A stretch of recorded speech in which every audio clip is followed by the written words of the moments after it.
बिस्मिल्लाहिर्रहमानिर्रहीम। अस्सलाम वालेकुम दोस्तों, नई वीडियो में खुशामदीद। दोस्तों, हौसी जंगजुओं के हमले में सऊदी अरब की अहम शख्सियत की हलाकत की खबर के बाद शहजादा मोहम्मद बिन सलमान के सब्र का पैमाना लबरेज हो गया है। मोहम्मद बिन सलमान ने तमाम कश्तियां जला दी। सऊदी इत्तेहाद के कमांडर जनरल राहील शरीफ को मैदान में उतारकर अहम तंसीबात पर फिजाई हमले शुरू कर दिए गए, जबकि दूसरी जानिब सऊदी अरब की तेल तंसीबात को हमलों से बचाने के लिए अमेरिका का एयर डिफेंस सिस्टम पेट्रियट को मुतहर्रिक कर दिया गया है। किसी वक्त भी सऊदी अरब की तेल तंसीबात को ईरान की प्रॉक्सीज की जानिब से निशाना बनाया जा सकता है। वीडियो की तफसील में जाने से पहले आप देख रहे हैं हकीकत की दुनिया डॉक्टर अली के साथ।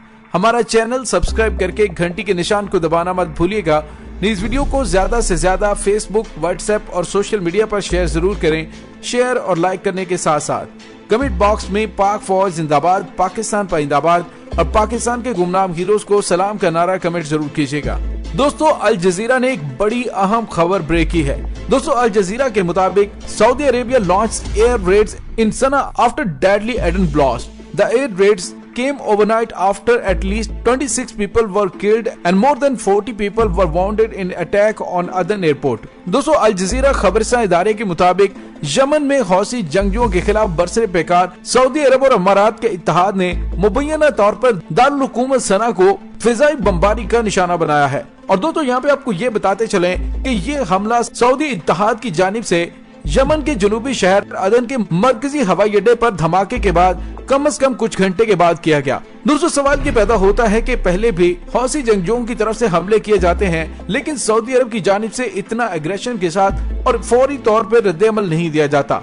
दोस्तों, यहाँ पे आपको ये भी बताते चले कि 26 जाँ बहक होने वाले अफराद में से एक सऊदी अरब की इंतहाई अहम शख्सियत भी उस हमले में मारी गई है। और दोस्तों, सऊदी अरब की उस अहम शख्सियत का ताल्लुक शहजादा मोहम्मद बिन सलमान से काफी नजदीकी है। दोस्तों, सऊदी इमाम पर यमन की नामनहाद हुकूमत की काबीना के तमाम अरकान के बारे में कहा जा रहा है कि वो ठीक हैं, लेकिन सऊदी सफीर मोहम्मद सईद जब्बीर के भी शदीद जख्मी होने की इत्तलात है। रिहायशियों और मुकामी मीडिया ने कहा है कि यह हमला इंतहाई तबाहकुन था और उस हमले में जाँ बहक होने वाले 27 अफराद में से एक ऐसी शख्सियत भी थी जो सऊदी वलीअहद शहजादा मोहम्मद बिन सलमान की इमाम पर जनूबी यमन के अंदर नई हुकूमत कायम करने के लिए तमाम मामलात तय करने में गए हुए थे।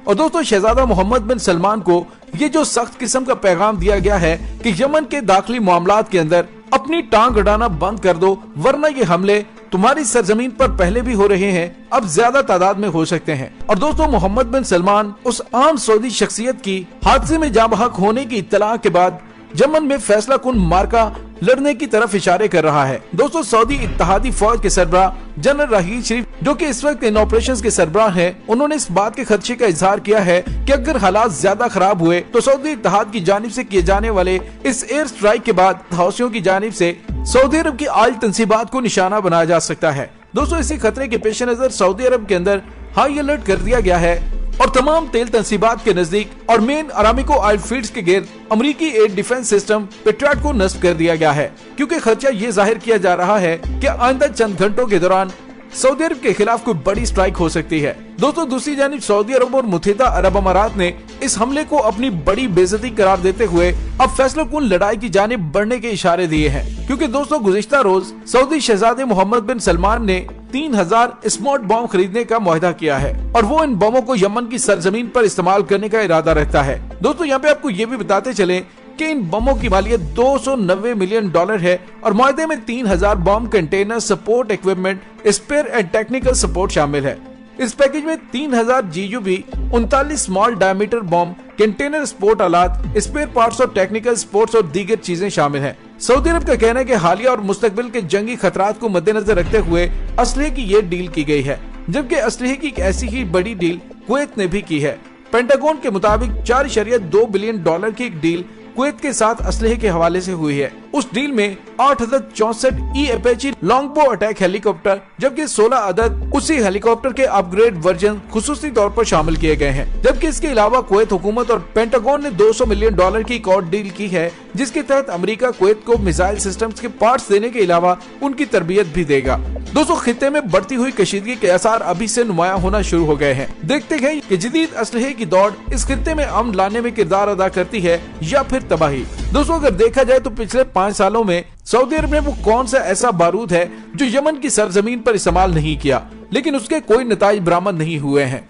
और दोस्तों अब कई सालों तक हौसियों के खिलाफ मिलकर लड़ने वाले अलहदगी पसंदों और हुकूमती फोर्सेस के दरमियान तसादुम ने यमन को मुकम्मल तौर पर तबाह होने के खतरे को जन्म दे दिया है। हालिया हफ्तों में अलहदगी पसंदों और यमनी हुकूमत के दरमियान सऊदी अरब की मुसालहत में जद्दा में बिलवास्ता मुज़ाकरात जारी थे, जिसके नतीजे में मुआहदा किया गया और उसी मुआहदे के तहत यमन के अंदर सऊदी हमायत याफ्ता हुकूमत को कायम किया गया।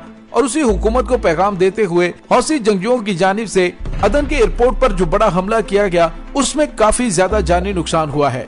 दोस्तों मुत्तहिदा अरब अमारात के हमायत याफ्ता अलहदगी पसंदों और हादी की हुकूमत के माबैन फूट पड़ जाने की वजह से जनूबी बंदरगाही शहर अदन तशद्दुद की लपेट में है। जनूबी यमन की आजादी के ख्वाह STC ने अप्रैल में अदन में खुद हुक्मरानी का ऐलान किया था, जिससे झड़पें शुरू हो गई थी और मजमूई तनाज़े में मुस्तकिल जंगबंदी की अक़वाम मुत्तहिदा की कोशिशों को पेचीदा बना दिया गया। दोस्तों बहुत बड़ा सवाल ये पैदा होता है कि सऊदी अरब की जानिब से यमन की सरजमीन पर किए जाने वाले इन फिजाई हमलों का रद्द-ए-अमल क्या होगा। तो दोस्तों हौसी जंगजुओं की जानिब से और खित्ते के अंदर ईरान की प्रॉक्सीज की जानिब से बड़ा ही वाज़े तौर पर ऐलान कर दिया गया है कि सऊदी अरब इसराइल और अमेरिका से दूर रहे। लेकिन दोस्तों वक्त गुजरने के साथ साथ सऊदी अरब इसराइल के ज्यादा करीब होता जा रहा है। इसी वजह से ईरान की प्रॉक्सीज की जानिब से सऊदी अरब को मुसलसल टफ टाइम दिया गया है।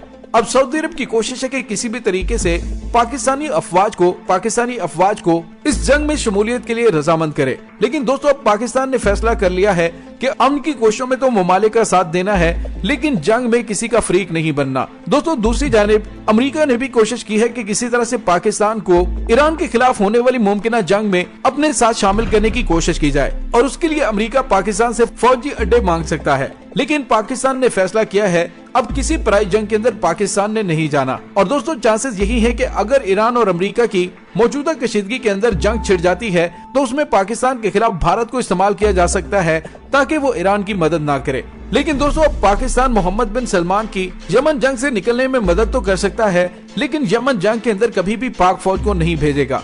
हाँ अगर किसी जानिब से हर में मुकद्दस की तरफ किसी ने आंख उठाने की कोशिश की तो अपना मुकद्दस तरीन फरीजा समझते हुए पाक फौज दुनिया की बड़ी से बड़ी सुपर पावर से भी टकरा सकती है, लेकिन यमन की जंग में पाकिस्तान किसी तौर पर भी शामिल नहीं होगा।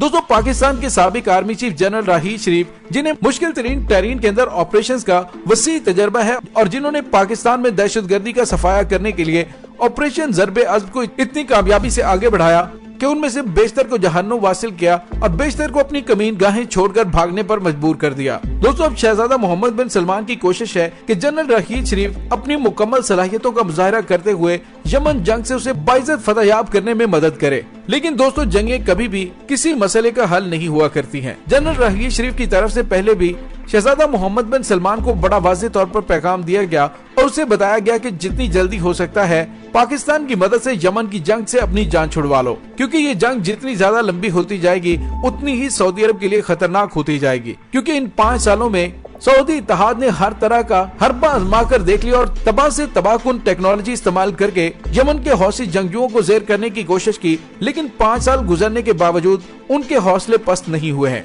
बल्कि वो पहले से ज्यादा ताकत से सऊदी इत्तेहाद को जवाब दे रहे हैं। और दोस्तों अब खित्ते के अंदर सऊदी अरब की चौधराहट को भी खतरा पैदा हो गया है, क्योंकि सऊदी अरब ने 3 साल पहले मुत्तहिदा अरब अमारात और दीगर अपने इत्तेहादी ममालिक के साथ मिलकर कतर पर पाबंदियां लगाई थी और कतर को झुकाने की कोशिश की थी, लेकिन कतर जैसे छोटे से मुल्क ने भी सऊदी अरब का प्रेशर कबूल करने से इनकार कर दिया और अब उसका नतीजा ये निकल रहा है कि दोबारा से सऊदी अरब घुटने टेकने पर मजबूर हुआ है और शाह सलमान ने कतर के साथ मामलात को नॉर्मलाइज करने के लिए कतर के हुक्मरान को खत भी लिखा और मामलात को बेहतर करने के लिए आगे बढ़ना शुरू कर दिया है।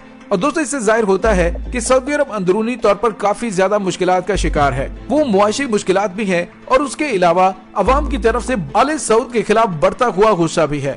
दोस्तों अब देखना ये बाकी है कि आइंदा आने वाले चंद घंटों के दौरान हालात किस करवट बैठते हैं, लेकिन चांसेस ये है कि किसी वक्त भी सऊदी अरब में बड़े हमले हो सकते हैं, जिसकी मुकम्मल तैयारियां करने का ऐलान कर दिया गया है। दोस्तों इसके साथ ही डॉक्टर अली को इजाजत दीजिए। इंशाल्लाह बहुत जल्द मिलते हैं एक नई वीडियो में। तब तक के लिए अपना बहुत सारा ख्याल रखिएगा। पाक फौज जिंदाबाद, पाकिस्तान पर जिंदाबाद, पाकिस्तान के गुमनाम हीरोज को सलाम, अल्लाह वारिस।